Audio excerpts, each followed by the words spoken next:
ಸಂಸದರ ನಿಧಿ ಏನಿದೆ ಅದರ ಅಡಿಯಲ್ಲಿ ಇವತ್ತು ಏನೆಲ್ಲ ಕಾಮಗಾರಿಕೆಗಳನ್ನ ತೆಗೆದುಕೊಂಡಿದ್ವಿ ನೆಲಮಂಗಲ ವಿಧಾನಸಭಾ ಕ್ಷೇತ್ರದ ವ್ಯಾಪ್ತಿಯಲ್ಲಿ ಅದರ ಉದ್ಘಾಟನೆ ಕಾರ್ಯಕ್ರಮವನ್ನು ಇಟ್ಕೊಂಡಿದ್ದೀವಿ.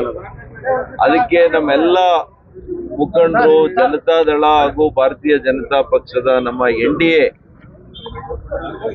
ಡಿ ಎ ಮುಖಂಡರುಗಳು ಎಲ್ಲರೂ ಕೂಡ ನಾವು ಜೊತೆಯಲ್ಲಿ ಸೇರಿ ಇವತ್ತು ಬಂದು ಈ ಕಾರ್ಯಕ್ರಮವನ್ನು ಉದ್ಘಾಟನೆಯನ್ನು ಮಾಡ್ತಾ ಇದ್ದೀವಿ.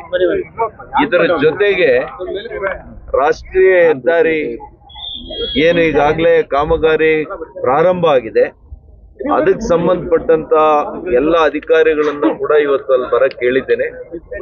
ಅಲ್ಲಿ ಕಾಮಗಾರಿಯ ವೇಗ ಜೊತೆ ಅದರ ಒಂದು ಒಳ್ಳೆಯ ಗುಣಮಟ್ಟವನ್ನ ಕಾಯ್ದುಕೊಳ್ಬೇಕು. ಕೆಲವು ಅದರ ಬಗ್ಗೆ ಕೂಡ ನಮ್ಮ ಕಾರ್ಯಕರ್ತರು, ನಮ್ಮ ಸಾರ್ವಜನಿಕರು ಕೂಡ ಕೆಲವು ಅದರ ಬಗ್ಗೆ ವಿಷಯಗಳನ್ನು ಹೇಳಿದ್ದಾರೆ. ಅದರ ಬಗ್ಗೆ ಕೂಡ ಕೂಲಂಕುಷವಾಗಿ ಚರ್ಚೆ ಮಾಡಲಿಕ್ಕೆ ಅವರನ್ನು ಕೂಡ ಕರೆದಿರುವಂಥದ್ದು. ಮತ್ತು ಸ್ಲಮ್ ಬೋರ್ಡ್ನಿಂದ ಇದುವರೆಗೂ ಏನು ಮನೆಗಳಾಗಿತ್ತು, ನಮ್ಮ ಡಾಕ್ಟರ್ ಶ್ರೀನಿವಾಸ ಮೂರ್ತಿಯವರು ಕಾಲದಲ್ಲಿ ಕೂಡ ಅದು ಪ್ರಾರಂಭ ಆಗಿತ್ತು. ಆದರೆ ಕಾರಣಾಂತರಗಳಿಂದ ಅದರ ಪ್ರಗತಿ ಬಹಳ ಕಡಿಮೆ ಇದೆ. ಯಾಕದು ಏನಾಗಿದೆ ಅಂತೇಳಿ ಅಲ್ಲಿ ಸಂಬಂಧಪಟ್ಟಂತ ಅಧಿಕಾರಿಗಳನ್ನು ಕೂಡ ಬರಕ್ಕೆ ಹೇಳಿದ್ದೀನಿ.